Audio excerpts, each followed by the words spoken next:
你知唔知道萬人迷碧咸一直都有個皇室夢？而你又知唔知佢為咗做 Sir David 鋪路鋪咗幾耐呢？點樣使咗5億搬咗3次豪宅，甚至仲要養埋蜜蜂？點解佢咁支持皇室，甚至自封 Royalist？ 封爵對於碧咸嚟講有幾咁重要呢？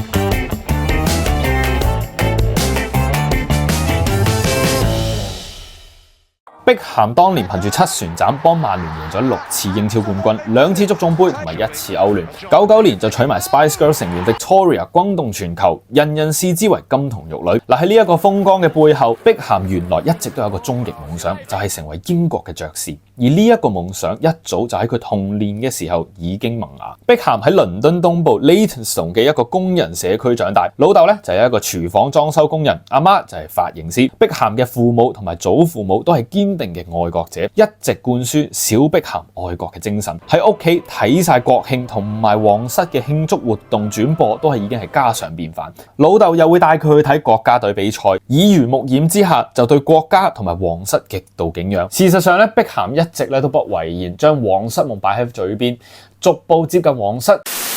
Yeah, I always get emotional talking about anything that I do with our royal family because I've always been a huge royalist. I was brought up in a family, in a household that adored and loved everything that came with the royal family. 佢先憑英格蘭國家隊明星成員身份認識同樣熱愛足球嘅 Prince Harry 同 Prince William。03年獲頒大英帝國勳章 OBE， 積極同2位英國王子搞足球慈善，參與申辦世界盃，去埋佢哋嘅婚禮，甚至出動老婆嘅私人 stylist， 幫啱啱嫁入皇室嘅 Meghan 打扮。2017年再向上爬，拎埋女王嘅青年領袖獎。呢段時間碧咸為咗皇室前仆後繼，就連住嘅豪宅都係諗過度過，同皇室夢有莫大關聯。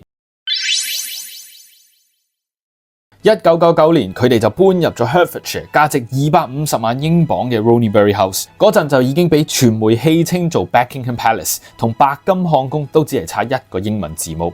咦？咁中文咪碧金漢宮？呢間屋1個字好啊！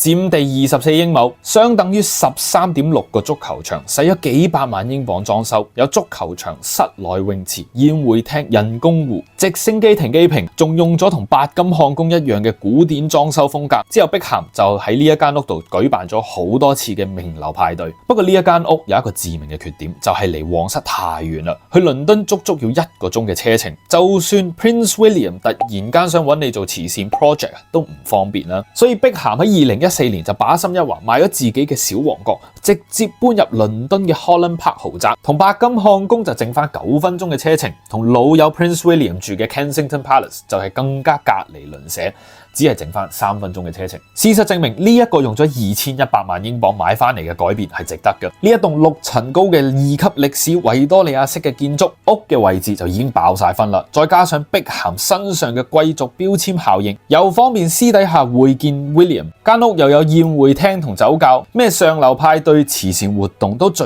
集喺呢一間屋度。嚟過嘅名人富豪不計其數，真真正正打入皇室圈子。2018年碧咸就參加咗 Prince Harry同埋 Meghan 喺溫莎堡舉行嘅婚禮，並且獲邀參加儀式後嘅私人派對。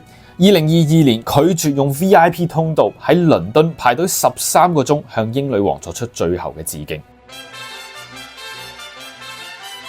同皇室距離越嚟越近，碧咸嘅封爵之路都只係爭一步，呢一步咧就係養蜜蜂啦。點解呢？因為碧咸封爵與否，最關鍵嘅人物就係 King Charles， 而佢嘅興趣就係養蜜蜂。所以碧咸佢又買屋啦，今次咧就買喺 Cotsworth 嘅貴族鄉村別墅，距離 King Charles 嘅 Highgrove Estate 都係半個鐘嘅車程。碧咸慌死皇室，唔知自己養蜜蜂，仲拍埋 Netflix 嘅紀錄片，擴晒自己嘅養蜂場。2023年，碧咸終於獲邀去到 Highgrove Estate 同國王首次公開互動，討論養蜂嘅技術，仲帶埋自製嘅蜂蜜上宮。